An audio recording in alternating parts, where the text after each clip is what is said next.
जय श्री कृष्णा एवरीवन। आज हम जानते हैं कि मंगल जब धनु लगन की कुंडली में प्रथम भाव में होगा तो उसका क्या परिणाम होगा, क्या फल होगा।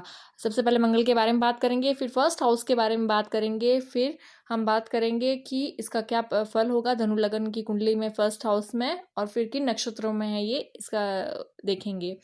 सबसे पहले मंगल की बात करें तो मंगल एक पुरुष जाति का होता है।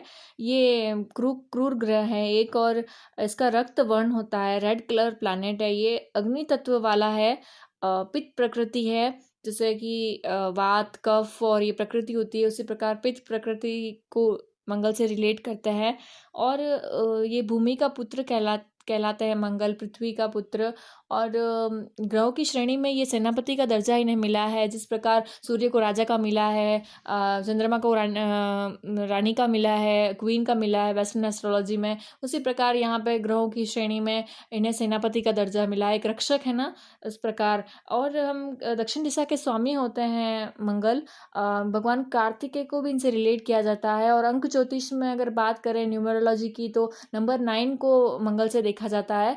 बात करते हैं हम कि क्या इनके ट्रेड्स रहते हैं, ये आपको क्या देते हैं। ये साहस का प्रतिनिधित्व करते हैं, कॉन्फिडेंस का, व्यक्ति में विल पावर का, आपकी विल पावर कितनी होगी, आपका कॉन्फिडेंस कितना होगा, इन सबको रिप्रेजेंट करते हैं। पराक्रम, और ये भाई बहनों को भी बताते हैं। जिस प्रकार सूर्य से हम माता पिता को देखते हैं, सूर्य से पिता को देखते हैं, चंद्रमा से माता को देखते हैं, उसी प्रकार मंगल से हम भाई बहनों का विचार करते हैं। भूमि, जमीन, कृषि कार्य, खेती, युद्ध, ये सब मंगल से देखे जाते हैं। हिंसा, उपद्रव, इन सारी चीज़ें, और इंजरीज जो घाव होते हैं वो भी मंगल से देखा जाता है। अब बात करते हैं कि लोग कैसे होते हैं, तो लोग बहुत डेयरिंग होते हैं। जो मंगल प्रधान होते हैं वो लोग बहुत डेयरिंग होते हैं, खतरों से खेलने वाले लोग माने जाते हैं, और लड़ाई झगड़े के लिए हमेशा तैयार रहते हैं। पराक्रम होगा ना, तो पराक्रम ज़्यादा होगा, साहस ज़्यादा होगा तो शत्रु भी बन जाते हैं इनके। तो शत्रु हमेशा इनके रहते हैं, शत्रु इन्हें भय भी रहता है शत्रु का, और तो शत्रु भी रहते हैं। तो ये तामसिक ता लिए हुए मंगल ग्रह हैं। तामसिक यानी कि जैसे कि सात्विक होता है, प्योरिटी, प्योर, और राजसिक होता है, मटेरियलिस्टिक। वहीं पे तामसिक की बात करें तो ये एग्रेशन, फियर, भय, क्रोध, ये सब चीज़ें देता है। तो क्रोधी बनाता है, और आक्रामक विचारों वाला, इस तरह से आप देख सकते हैं। मंगल प्रधान लोगों को ऐसे होते हैं। वहीं पे करियर सेक्टर की बात करें तो मंगल प्रधान लोग जाते हैं पुलिस में, सेना में, या फिर ये इंजीनियरिंग और खेल जो होता है, स्पोर्ट्स, उसमें देखे जाते हैं। कॉम्पिटिटिव स्पिरिट होती है ना, तो स्पोर्ट्स में भी देखे जाते हैं। तो इस तरह से हम देख सकते हैं। अब हम बात करते हैं मंगल ग्रह के। सूर्य, चंद्रमा गुरु मित्र होते हैं, वहीं पे बुध है जो शत्रु होते हैं, और वहीं पे शनि और शुक्र जो होते हैं वो न्यूट्रल होते हैं, सम होते हैं। बात करते हैं कि हम कि फर्स्ट हाउस से हम क्या देखते हैं। फर्स्ट हाउस जो होता है हमारा आउटर अपीयरेंस होता है, हमारी पर्सनैलिटी होती है, हमारा बाहरी व्यक्तित्व होता है, हमारा कद काठी, आकृति, शरीर, रंग, ये सब देखा जाता है। कई बार यश, बुद्धि, मान, ये भी देखा जाता है, स्वभाव भी देखा जाता है, और मस्तिष्क का विचार भी फर्स्ट हाउस से किया जाता है। बात करते हैं धनु लग्न में फर्स्ट हाउस में जब मंगल होगा तो क्या फल होगा। देखिए, जिस प्रकार आप यहाँ देख रहे हैं कि यहाँ पे जो मंगल की राशियां हैं वो होती है मेष और वृश्चिक। तो वन जो जहाँ लिखा हुआ है, जहाँ पांचवा, फिफ्थ हाउस है, वहाँ पे वन लिखा हुआ है, और पंचमेश होकर के लग्न में बैठे हैं। जब मंगल पंचमेश होकर के लग्न में बैठेंगे तो ये बहुत ही अच्छा परिणाम देंगे। जातक की शारीरिक शक्ति उत्तम रहती है, और शारीरिक श्रम तथा बुद्धि योग से बड़े काम करता है ऐसा जातक। ये जो होता है लोग, क्योंकि पंचम भाव बुद्धि का होता है, संतान का होता है, तो इस तरह से। और आपके जो इष्ट देव भगवान की रहता है वो, उनसे भी देखा जाता है। तो ऐसे जातक को विद्या, संतान और बाहरी स्थानों से भी सामान्य लाभ होता है। परंतु जब आप एक और देखेंगे तो उनका एक दूसरा घर है जो कि वृश्चिक है, वो 12th हाउस में है जहाँ 8 लिखा हुआ है। तो ये व्ययश हो गए यहाँ पे। 12th हाउस से हम खर्चा देखते हैं, धन का खर्चा और किस चीज़ का व्यय हो रहा है।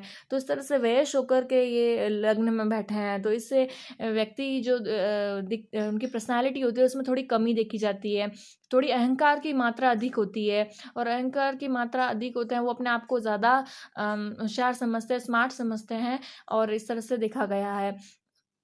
मंगल की बात करें दृष्टियों की, तो इनकी चौथी, सातवीं और आठवीं दृष्टि होती है। तो यहाँ पे मंगल अपनी चौथी दृष्टि से चतुर्थ भाव को देख रहा है, जो कि मीन राशि आ रही है। तो मीन राशि का स्वामी गुरु होता है, तो यहाँ पे लग्नेश भी गुरु है। और ये भी मैटर करता है कि कौन से ग्रह बैठे हैं उस हाउसेज में। लेकिन जनरली इन जनरल बता रहे हैं कि ये एवरेज ही फल देगा। यहाँ पे सातवीं दृष्टि से ये सप्तम भाव को देखता है, यहाँ से भी एवरेज फल देता है।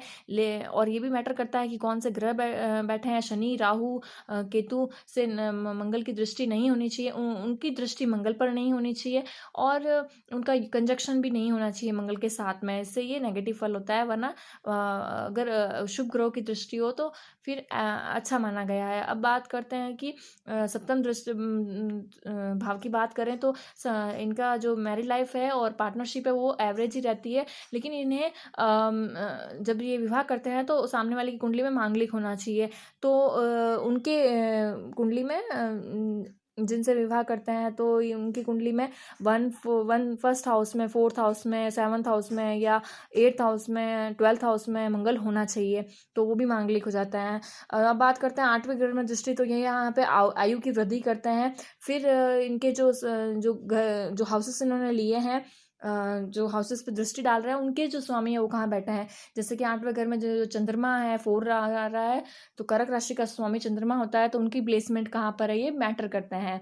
तो इस तरह से इसको एक फाइनल जजमेंट मत मानिएगा। हाँ, तो वो वहाँ से और बेटर भी कर सकते हैं उस भाव से, और प्रॉब्लमेटिक भी हो सकता है उस भाव में अगर पाप ग्रह और क्रूर ग्रह बैठे हों तो।